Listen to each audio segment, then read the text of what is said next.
Welcome back, guys. Kamikaze here, and welcome me back, really, also, because I haven't done any type of commentating in almost a week, probably a week to the day, really. Everything that I've been posting on my channel up to this point, since a week ago, has been stuff that has been pre-recorded, and for a couple of reasons, I pre-recorded it, really. I thought I was going to be really busy this past week, and so I wasn't going to be able to do much commentating. It turned out that I was sick all of last week, and so I wasn't able to do the things that I was intending to do because I was sick, and I wasn't able to commentate then. I mean, I had more free time, you know, because I wasn't doing those things. But I couldn't commentate either because I was sick, and I really had no voice. So it kind of worked out that way. Still, I hope that y'all enjoyed those videos that I posted. That's pretty much what I'm going to be doing on my videos, kind of the throwback, older maps that don't get played as much anymore, but that I can develop or have developed solo strategies that work for me, and not just solo strategies, but ones that I feel are repeatable and doable over and over again. So I hope you guys watch those and find those interesting, and you know, if you know people that aren't so good at zombies, please tell them about it too. You know, whether I get views or not on my videos, I'm still gonna do it because I love doing it. So, but I do hope you guys enjoy doing it. So this video is my part 2 of the map Magnus Map, or Magnus's Map. It's one of the newer UGX maps, or the maps that employed the UGX mod, not made by the UGX team, but using the UGX standalone mod. And so yeah, this is part 2. I posted part 1 about a week ago, like I said, and just haven't gotten around to commentating part 2 and part 3. Now, since then, I have played a lot, even though I haven't been able to commentate and do much with my voice. I have played a lot and have figured out a much more streamlined, much easier, I guess you could say, way to get through this map solo. Now, there's not a viable ending yet to it. I don't know if the map maker is still planning on doing something like that, but I knew he was kicking around the idea. It's not necessary to have fun on a map just to have a viable ending. Actually, I've heard one guy put it this way, like, a viable ending is no different than having a switch that you buy that kills you. And that's really the same thing, because what does a viable ending do? It just ends the map. I mean, sure, it says you win, you know, instead of you lose and you suck and you're terrible and never play zombies again, you know, like it traditionally says. But so it says you win. But whatever, it ends the map. I mean, it doesn't like give you a parade or anything like that, or you know, pat you on the back. I mean, what does it really do? It just ends the map, right? And it just kind of ends the map with a little twist on it that makes you feel like you're a champ. But whatever, right? That's kind of stupid. So, viable endings are okay. They're cool sometimes. Sometimes there's like a little ending video. Maybe some planes flying overhead. Maybe, you know, an ending showing you driving off into the sunset as a victor or whatever. But you know, but for all intents and purposes, it does the same thing, really. So so whether the map maker ends up doing a viable ending for this or not, it doesn't matter. My thoughts on it maybe have changed a little bit too since the first time I played it. I know I was a little bit frustrated with the whole door behind a door thing that's to my right there. It has like, seriously, there's like 5 or 6 doors that you gotta open, and I was a little bit aggravated with that because I thought it was kind of cheap. But the map it's simple. It's kind of like a guilty pleasure. There's not a whole lot to open up, maybe you could say, unless you count each of those door behind a doors as its own individual exciting event, which I don't really. I find it more of like an annoyance, but there are a couple of cool camping spots on this map, and maybe that has warmed my heart to this map a little bit. So it's like I probably have played it a dozen times or so since last weekend, and I've kind of tried something a little bit different every time, and I can never seem to execute my strategy exactly the way that I want to, so I never feel like I actually beat it, or I've never gotten that 100% feeling of satisfaction, which is what kind of keeps you coming back to a map over and over again, is like, if you feel like you haven't quite achieved what you set out to achieve. So maybe I like this map a little bit more than I gave it credit for last time. There still are one or two things that bother me about it, but I'll get to that at a later time. Right now, this video, I'll be talking a little bit about the map. I kind of want to save most of my map commentary for the final video I do, where I kind of show you my streamline strategy. But I do want to talk a little bit about the map too during this video, and then in the next video, the part 3. But for this video, I kind of want to talk to you guys about this past week for me and what I've been going through. Like, I've like almost never been so sick in my entire life. I have been, because I've had mono before, and that set me back for like 2-3 weeks. I was sick with mono. If you've ever had mono, you know, like, I mean, you're on death's doorstep, or at least that's the way that you feel. And you can't be around anyone really. So it's kind of like a lonely a lonely illness, you could say.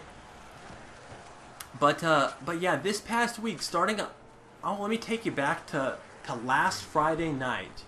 You know, not last night, a week ago, last night.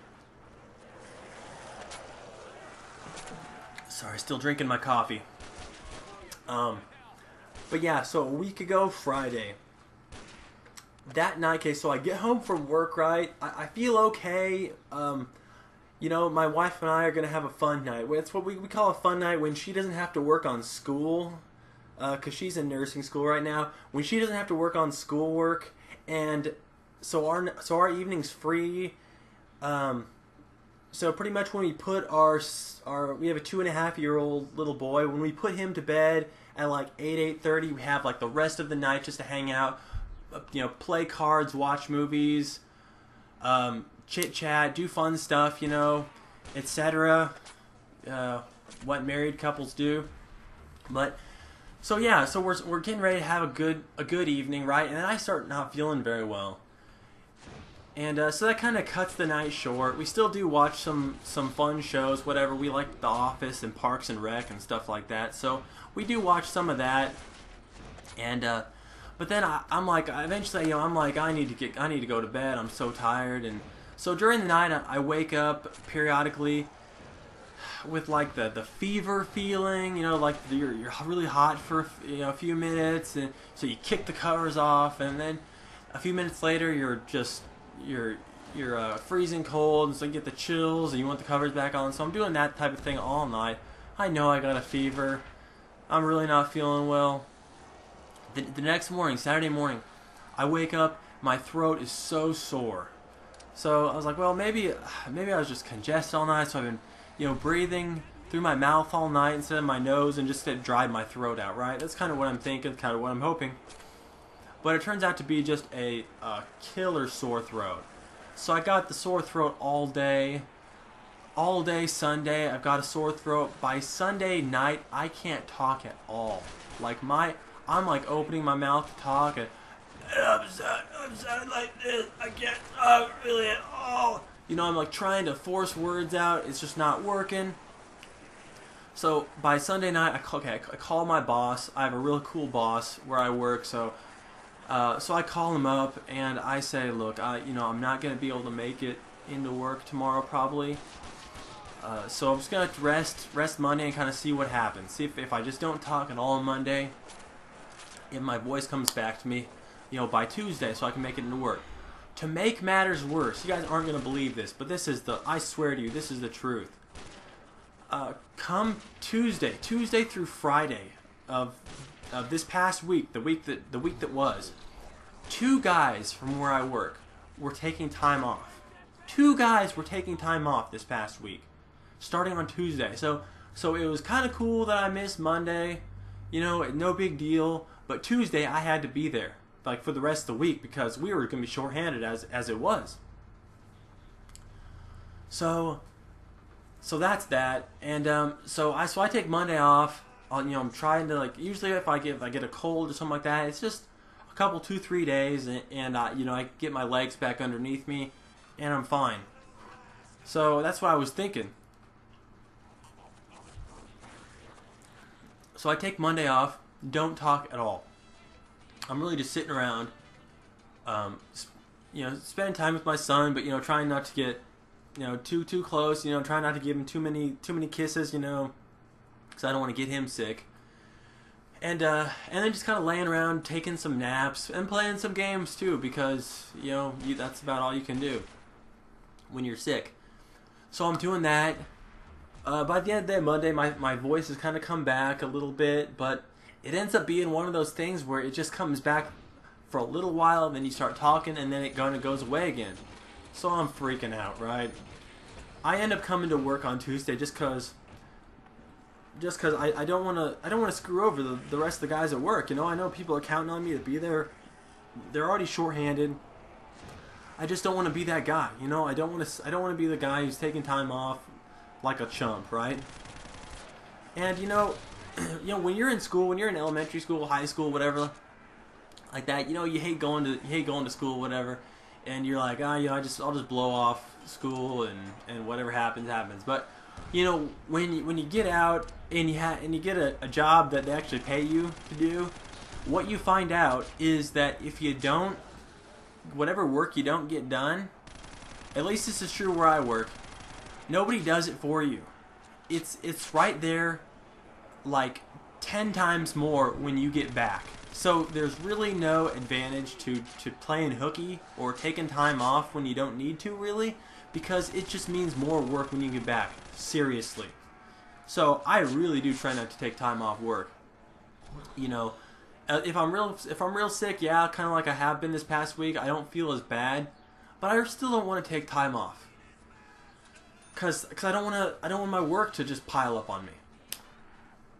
So I come to work Tuesday, right, like I said, and I make it through the day. I feel okay for starters, and then I start not feeling so good toward the end of the day, but I'm like, I just tough it out. I can make it. I can make it through the day, and then I'll get another good night's sleep, and we'll see what happens on Wednesday. So Wednesday morning, I wake up. Okay, back up. Tuesday night, I go to bed, feeling okay, a little tired. I'll just sleep it off, right? During Tuesday night, I start coughing, and my eyes are getting itchy and red and bloodshot and just burning and stuff. Well, 2.5 weeks ago, my son had pink eye, kind of going through the same thing, the itchy, red eyes, and with pink eye, your eyes start secreting stuff, and then they get crusty and they kind of just crust shut, especially when you're sleeping. They'll just crust right shut. And then you can't see anything, and you gotta wash it off and get a warm rag to loosen it up and stuff. It's miserable, guys. It's miserable. And not only that, but it's really contagious. I read up on pink eye. You can get treatment for it, some drops in your eyes, and then 24 hours after your first treatment, you're not contagious anymore. That's what they say. But I hadn't got the drops yet. I didn't even realize what was going on. I just knew it was another bad night, and I just add coughing and my eyes hurting and stuff to the list of things that are wrong. Okay, so I wake up Wednesday morning, right, and I'm like, I go up to my wife who's getting my son up and feed him some breakfast. I'm like, babe, I need to go to the doctor, and she's like, oh my gosh, yes you do. What's wrong? So she knew I was coughing all night, all that stuff. But she didn't really know about my eyes. You can't see people's eyes in the dark, whatever. I didn't really know what was going on until I looked in the mirror and I'm like, oh my gosh, I'm a freak, right? So that's that. So I end up going to the doctor. I can't, like my normal doctor that I go to, who I really like, he's a real cool guy. They're booked all day, so I end up going to just some emergency clinic, which I'm really not crazy about going to. You get the doctor that you like and all that good stuff, and you know them, and you have a good relationship, and so you don't want to go to somebody else you don't know. Anyway, so I end up going to just some emergency clinic, and that's that, and it's okay, He gives me he puts me on some antibiotics. They call like Z-Pack. To try and clear up the congestion, the chest, and the cough, and the runny, stuffy nose, just, all that stuff is going on. And then he prescribes me some eye drops for the pink eye. He doesn't really see any pink eye. I guess my eyes were looking particularly clear at that point in time, but I could have sworn they were bloodshot. But he's the doctor, right? Not me. And yeah, I'm just doing this because I got the invulnerability. I know it looks like suicide, but I know what I'm doing. I know what I'm doing. I'm a professional zombie killer. Anyway, so I'm going to the doctor, right? So he gets me the antibiotics. He gets me the eye drops, and he gets me this codeine-based cough syrup. You know, the good stuff, the stuff that people try and abuse. You know, it's really not that great. It's overrated. It didn't do much for my cough. I mean, it was okay for my cough, but whatever. It was okay. That was about it. Granted, I didn't chug the whole bottle. Maybe like some people do, and then feel whatever effects that you're supposed to feel. You know, I did just take what was prescribed to me. Because I want this stuff to last, you know? I don't know how long this cough's going to last, you know, how long I'm going to have this cough, so I want it to last. So I start taking all this stuff, and of course, like, I'm out all day Wednesday. I come back to work Thursday, and I'm just taking all my meds. You know, it's everything I can do to get myself to work. I'm just, you know, just popping pills. I look like a junkie, you know? I'm sure if a cop pulls me